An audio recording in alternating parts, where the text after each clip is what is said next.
Magandang araw sa inyong lahat. Ngayon ay April 5, 2025 at narito ang pinaka-latest na update sa lagay ng panahon. Ayon sa PAGASA, patuloy pa ring umiiral ang Intertropical Convergence Zone, ITCZ, sa Southern Mindanao, kung saan ngayong araw ay inaasahang magdudulot ito ng scattered rains and thunderstorms sa malaking bahagi ng rehiyon.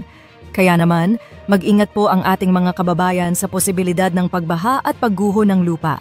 Samantala, ang northeasterly wind flow ay patuloy na nakakaapekto sa extreme northern Luzon na magdadala ng mahihinang pag-ulan o ambon sa mga lugar ng Batanes at Babuyan Islands. Sa nalalabing bahagi ng bansa, umiiral pa rin ang easterlies o ang mainit na hangin galing sa karagatang Pasipiko. Dahil dito, asahan ang mainit at maalinsangang panahon, lalo na sa tanghali. May posibilidad pa rin ng scattered rains and thunderstorms sa hapon o gabi. Sa kasalukuyan, wala tayong minomonitor na bagyo o low pressure area na maaaring makaapekto sa ating bansa. Gayunpaman, sa mga susunod na araw, inaasahang magpapatuloy ang epekto ng ITCZ na magdadala ng mga pag-ulan sa ilang bahagi ng Mindanao at maging sa Palawan. At ang magiging lagay ng panahon ngayong Sabado sa iba't ibang bahagi ng bansa, Luzon at Metro Manila, bahagyang maulap hanggang sa maulap na kalangitan ang mararanasan.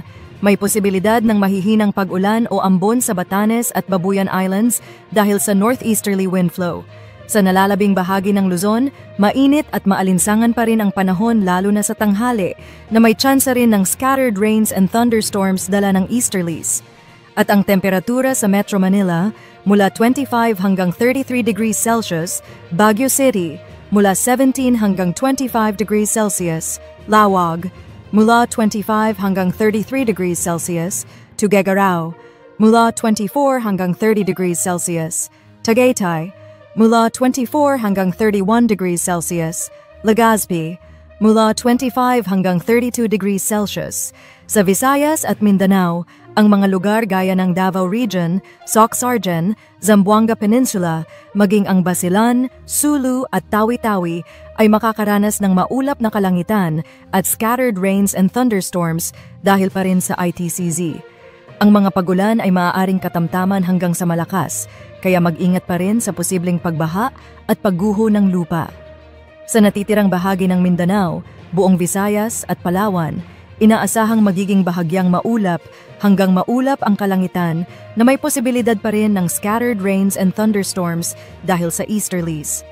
Ang temperatura sa Zamboanga mula 25 hanggang 33 degrees Celsius, Iloilo mula 25 hanggang 32 degrees Celsius, Cebu mula 26 hanggang 31 degrees Celsius, Puerto Princesa, Davao, Cagayan de Oro, Tacloban.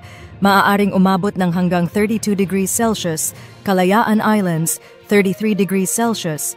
Sa ating heat index update, kahapon Friday, ang computed heat index sa Metro Manila ay mula 37 to 39 degrees Celsius. Ang pinakamataas ay naitala sa Dagupan City, Pangasinan na umabot ng 48 degrees Celsius.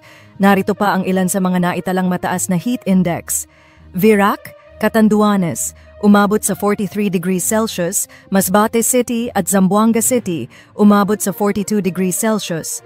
Ngayong araw, inaasahang mananatiling mainit at maalinsangan ang panahon sa malaking bahagi ng bansa. Metro Manila, mula 36 hanggang 40 degrees Celsius, Dagupan City, 46 degrees Celsius, Isabela at Virac, 42 degrees Celsius. Paalala, mag-ingat sa matinding init.